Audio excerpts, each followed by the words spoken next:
Good evening everyone! Nandito na naman ako ng gabili kang inyong bay ng summer. RuruFabs. For today's video mga kabe, ay mag-unbox tayo. Ayan, Xiaomi na nabili natin sa SM Makati.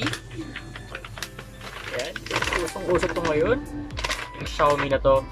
And, tingnan natin kung ano ba talaga ang kanyang specs. Okay? Kaya naman, samahan nyo ako mag-unbox na ito. 3, 2, 1, let's go!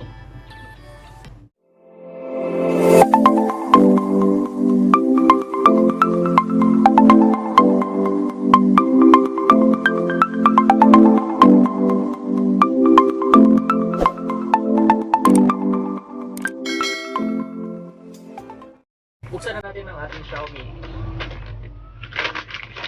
Yan. Ang nabili kong brand ay Redmi 9C. Wow! Okay. Yan. Nagda ng box niya. Nakalagay, with easy access to the Google apps you use most.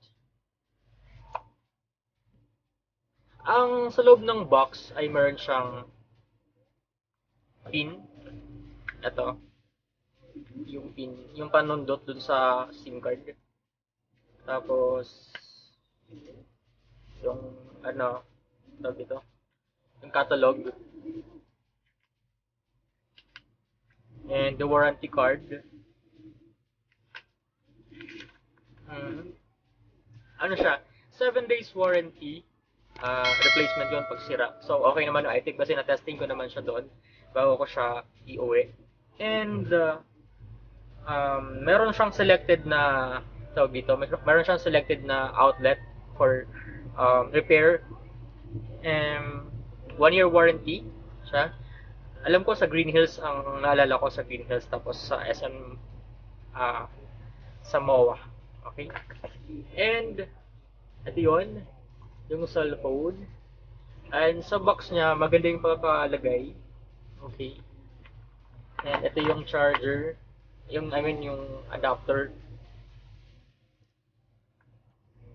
Tapos, yung sa ano niya, yung wire, yung connector, yun.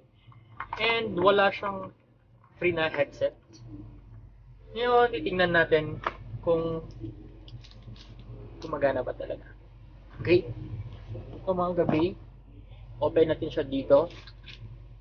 Ayan, nakalagay dito sa kanyang Redmi 9C 13MP AI triple camera and 5MP selfie camera, 6.53 inches HD plus dot drop display, rear fingerprint sensor. Ayan, meron siyang dito sa likod.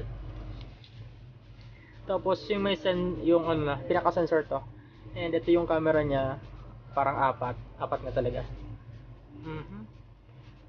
64 gigabytes. Yan. So ayun, made in China usually. And 5,000 mAh high capacity battery, high charge cycle count, longer lifespan. So pag sinacharge daw siya 1 hour and 40 minutes, ganun. So mabilis din siya. MediaTek Helio G35 octa-core processor up to 2.3. Yun. And buksan natin siya. Look, yun ang gumana. Yan. Yun.